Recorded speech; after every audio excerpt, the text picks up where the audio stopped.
ശ്രീ ഷാജർ ഖാൻ ഇപ്പോൾ രണ്ട് യൂണിവേഴ്സിറ്റികളുടെ കാര്യത്തിൽ, ഡിജിറ്റൽ സർവകലാശാലയുടെ കാര്യത്തിലും അതുപോലെ തന്നെ KTUവിൻ്റെ കാര്യത്തിലും സമവായമായിരിക്കുന്നു. അവിടുത്തെ ഭരണ പ്രതിസന്ധി അയയുന്നു. സർക്കാരും ഗവർണറും തമ്മിലൊരു താൽക്കാലികമായെങ്കിലും സമവായം ഉണ്ടാവുന്നു. ഇവിടെ മുഖ്യമന്ത്രി പ്രോ ചാൻസലറായിട്ടുള്ള സർവകലാശാലയിൽ അദ്ദേഹത്തിൻ്റെ താല്പര്യപ്രകാരമുള്ള അല്ലെങ്കിൽ അദ്ദേഹത്തിന് താല്പര്യമുള്ള ആളെ VC ആയി വെക്കാൻ ഈ സമവായം ഒരു സഹായമായി അല്ലെങ്കിൽ അതിന് സാധിച്ചു. അങ്ങനെ ഒരാളെ VC ആയി വെക്കുക എൻ്റെ താല്പര്യമനുസരിച്ച് എന്നതിനപ്പുറത്തുള്ള എന്തെങ്കിലും ഇഷ്ടം, താല്പര്യം മുഖ്യമന്ത്രിക്ക് ഈ വിഷയത്തിൽ ഉണ്ടാകാമോ? അഭിലാഷേ, ഇതിൽ യാതൊരു അത്ഭുതവുമില്ല. ഈ ഒത്തുതീർപ്പ് എന്ന് പറയുന്നത് CPM-ഉം BJP-യും കാലങ്ങളായി പിന്തുടർന്നു വരുന്ന ഒരേ നയത്തിൻ്റെ സമവായത്തിൻ്റെ ഒരു എക്സ്റ്റൻഷൻ മാത്രമാണ്. നമ്മളിപ്പോൾ വൈസ് ചാൻസലർ നിയമനത്തെ സംബന്ധിച്ചാണ് നമ്മളിപ്പോൾ ചർച്ച ചെയ്യുന്നത്. വൈസ് ചാൻസലർ നിയമനത്തെ സംബന്ധിച്ചിടത്തോളം ഗവർണറും അഥവാ BJP-യും സംഘപരിവാറും CPM-ഉം തമ്മിലുള്ള ഒരു സമവായത്തിൻ്റെ ഒത്തുതീർപ്പിൻ്റെ പ്രത്യക്ഷമായ കാര്യങ്ങളാണ് നമ്മളിപ്പോൾ ഏറ്റവും ഒടുവിൽ കണ്ടത്. പക്ഷേ ഇത് ഇപ്പോൾ PM ശ്രീ പ്രോജക്റ്റിൻ്റെ കാര്യത്തിൽ കേന്ദ്ര സർക്കാരും സംസ്ഥാന ഗവൺമെൻറ്റും മെമ്മോറണ്ടം ഓഫ് അണ്ടർസ്റ്റാൻഡിംഗ് ഒപ്പുവെച്ചതിലും ഈ നയപരമായ സമവായം ഉണ്ടായിരുന്നല്ലോ. അപ്പോൾ വിദ്യാഭ്യാസ മേഖലയിൽ ഇപ്പോൾ ലേബർ കോഡുകളുടെ കാര്യം എടുത്താൽ, ലേബർ കോഡുകളുടെ കാര്യത്തിൽ അതിന് ചട്ടം നിർമ്മിക്കാൻ സംസ്ഥാന സർക്കാർ മുന്നോട്ട് വന്നല്ലോ.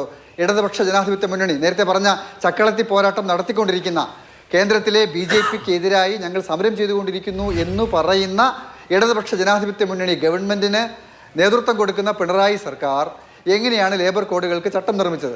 എങ്ങനെയാണ് PM ശ്രീ പ്രോജക്റ്റ്, വിദ്യാഭ്യാസ വിരുദ്ധമായ ദേശീയ വിദ്യാഭ്യാസ നയം പൂർണ്ണമായി സംസ്ഥാനത്ത് നടപ്പാക്കിക്കോളാം എന്ന് പറയുന്ന ആ വ്യവസ്ഥയടങ്ങിയ PM ശ്രീ പ്രോജക്റ്റിൻ്റെ മെമ്മോറണ്ടം ഓഫ് അണ്ടർസ്റ്റാൻഡിംഗ് ഒപ്പുവെച്ചത്? എങ്ങനെയാണ് ഈ പറയുന്ന സിസ തോമസിൻ്റെ കാര്യത്തിൽ, നമുക്ക് എല്ലാവർക്കും അറിയാം സിസ തോമസിൻ്റെ കാര്യത്തിൽ പിന്നെ നേരത്തെ അഭിലാഷ് വിശദീകരിച്ചതുപോലെ അത്രയുമേറെ പ്രകടമായി ഈ സംഘപരിവാർ നോമിനിയാണ്, അതുകൊണ്ട് അംഗീകരിക്കാനാവില്ല എന്ന നിലപാട് പുറമേക്ക് എടുക്കുകയും അതിൻ്റെ അടിസ്ഥാനത്തിൽ രാഷ്ട്രീയ സമരങ്ങൾ നടത്തുകയും ചെയ്തവരാണല്ലോ. പക്ഷേ അവർക്കിതിൽ ഒത്തുതീർപ്പിലെത്താൻ ഒരു തടസ്സവുമില്ല. അപ്പോൾ അത് നമ്മളെങ്ങനെയാണ് അതിനെ വിശദീകരിക്കുക? അത് വളരെ പകൽ വെളിച്ചത്തിൽ നമുക്ക് കാണാൻ കഴിയുന്നൊരു കാര്യമാണ്. അത് നയപരമായ ഒരേ രാഷ്ട്രീയ അധികാര ഘടനയുടെ വ്യത്യസ്ത മുഖങ്ങളായി ഇവർ പ്രവർത്തിക്കുന്നുണ്ട് എന്നതാണ് ഏറ്റവും പ്രധാനപ്പെട്ട കാര്യം.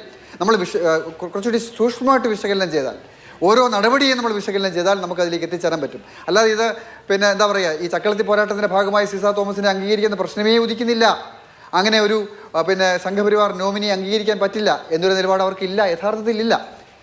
അതുപോലെ സജി തോമസിൻ്റെ പിന്നെ കാര്യത്തിലാണെങ്കിൽ പോലും, സജി ഗോപിനാഥിൻ്റെ കാര്യത്തിലാണെങ്കിലും സംഘപരിവാറിനെ സംബന്ധിച്ച് അവർക്ക് അങ്ങനെ ഒരു കർശനമായ ഇതില്ല. കാരണം രണ്ടു കൂട്ടരും ഏകദേശം നയപരമായി ഒരേ കാര്യങ്ങൾ നടപ്പിലാക്കുകയാണെങ്കിൽ പിന്നെ വ്യക്തികളാര് എന്നുള്ളത് അത്ര പ്രധാനപ്പെട്ട വിഷയമേ ആകുന്നില്ല. ഒരേ നയങ്ങൾ നടപ്പിലാക്കാൻ കഴിഞ്ഞാൽ കേന്ദ്ര ഗവൺമെൻറ് വിദ്യാഭ്യാസ രംഗത്തും തൊഴിൽ രംഗത്തും സാമൂഹ്യ രംഗത്തും ഒക്കെ കൊണ്ടുവരുന്ന നയങ്ങൾ കേരളത്തിൽ നടപ്പിലാക്കാൻ ബാധ്യസ്ഥമായ ഒരു ഗവൺമെൻറ്റായി അവരോടൊപ്പം അവർ കീഴടങ്ങി എന്നുള്ള പദമല്ല ഉപയോഗിക്കുക, വാസ്തവത്തിൽ കീഴടങ്ങലല്ല, യഥാർത്ഥത്തിൽ ഒരേ നയത്തെ ശക്തിപ്പെടുത്തുന്ന വിധത്തിൽ ഈ കൂട്ടർ പ്രവർത്തിക്കുകയാണ്. അതുകൊണ്ട് അവർക്കത് ഈ സമവായം ഉണ്ടാക്കാൻ ഒരു തടസ്സമില്ല. അത് നമ്മളിപ്പോൾ സാധാരണ നമ്മുടെ നാട്ടിൽ ആൾക്കാർ പറയുന്നുണ്ട്, ഇപ്പോൾ CPM-ഉം BJP-യും തമ്മിൽ വളരെ വലിയ അണ്ടർസ്റ്റാൻഡിങ് ഉണ്ടായിരിക്കുന്നു എന്ന് സാധാരണ ആളുകൾക്ക് പോലും പറയാൻ പറ്റുന്ന വിധത്തിൽ പ്രകടമാണ്. ശരി, ഇതൊരു ഡീലാണ് എന്നുള്ളതാണ് ആരോപണം.